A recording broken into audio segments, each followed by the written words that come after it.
வணக்கம். தமிழகத்தின் தேர்தல் முடிவுகள் காலை முதல் வந்து கொண்டிருக்கின்றன. இந்த நிலையில் சென்னையில் அனைத்து தொகுதிகளிலும் தமிழக வெற்றி கழகம் முன்னிலை வகிக்கிறது.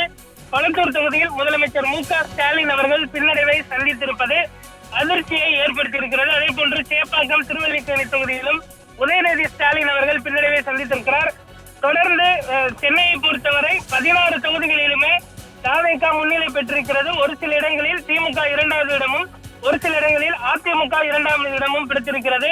குறிப்பாக தாவேகா சென்னையை பொறுத்தவரை மிகப்பெரிய ஒரு அலையை உண்டு பண்ணியிருக்கிறது என்றுதான் சொல்ல வேண்டும்.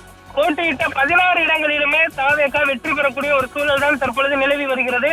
அதே போன்று 90 இடங்கள் தமிழகம் முழுவதும் முன்னிலை வைக்கிறது. அதிமுக 63 இடங்களிலும், திமுக 3வது இடமாக பார்த்தோம்னால் 53 இடங்களில் முன்னிலை வைக்கிறது. தமிழக வெற்றி கழகத்தை பொறுத்தவரை ஒரு மிகப்பெரிய ஒரு முன்னிலையை நோக்கி நகர்ந்து கொண்டிருக்கிறது என்றுதான் சொல்ல வேண்டும். வில்லிவாக்கம், கொளத்தூர், சேப்பாக்கம் திருவல்லிக்கேணி, அதே போன்று பெரம்பூர், அண்ணாநகர், எழும்பூர் உள்ளிட்ட பல்வேறு முக்கிய தொகுதிகளிலுமே தாவேகாவின் முக்கிய வேட்பாளர்களும் தற்பொழுது முன்னிலை பெற்று வருகிறார்கள். தொடர்ந்து 2வது சுற்று வாக்கு எண்ணிக்கையானது தற்பொழுது தொடங்கியிருப்பது குறிப்பிடத்தக்கது. திமுக பின்னடைவை சந்தித்திருக்கக்கூடிய நிலையில் முதல்வர் மு.க.ஸ்டாலின் அவர்கள் தற்பொழுது ஒரு அவசர ஆலோசனை மேற்கொண்டு வருவது குறிப்பிடத்தக்கது. திமுகவின் மூத்த நிர்வாகிகளுடன் இந்த ஆலோசனையானது தற்பொழுது அவருடைய இல்லத்தில் நடைபெற்று வருகிறது.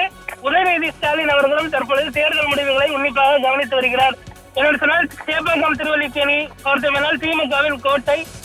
முன்னாள் முதல்வர் கலைஞர் கருணாநிதி அவர்கள் போட்டியிட்டு வெற்றி பெற்ற தொகுதி. இந்த தொகுதிகளிலே தற்பொழுது பின்னடைவை சந்தித்திருப்பது குறிப்பிடத்தக்கது.